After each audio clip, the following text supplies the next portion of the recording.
गुप्त साम्राज्य, भारत के स्वर्ण युग की कहानी।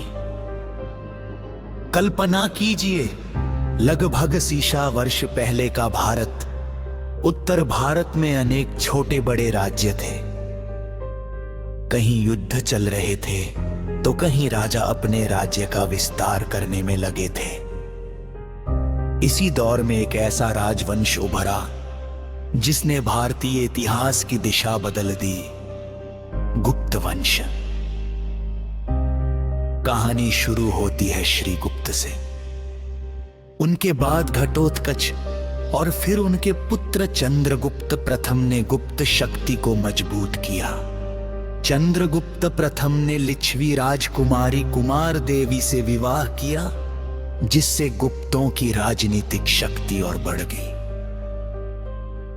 लेकिन असली विस्तार हुआ उनके पुत्र समुद्रगुप्त के समय।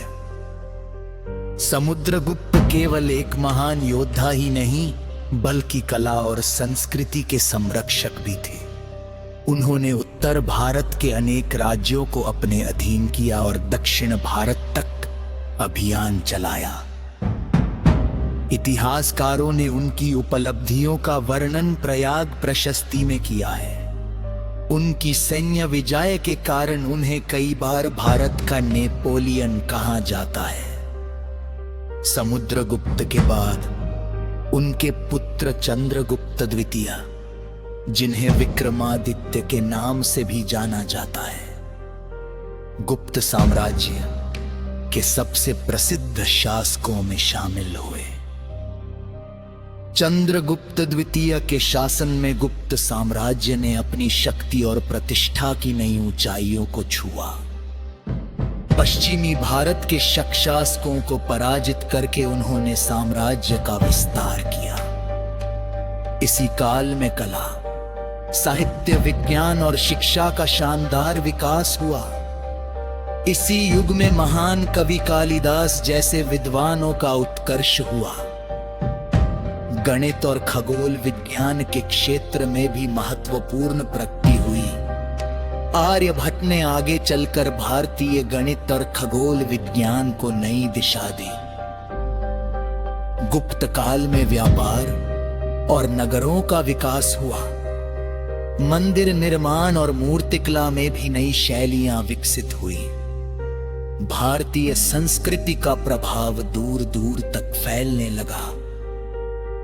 इसीलिए इतिहास में गुप्त काल को अक्सर भारत का स्वर्ण युग कहा जाता है।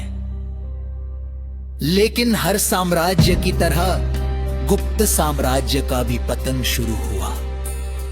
समुद्रगुप्त और चंद्रगुप्त द्वितीय जैसे शक्तिशाली शासकों के बाद गुप्त साम्राज्य को कमजोर शासकों, आंतरिक संघर्षों और आर्थिक दबावों का सामना करना पड़ा। इसके अलावा हुनों के आक्रमण ने साम्राज्य की शक्ति को गंभीर नुकसान पहुंचाया।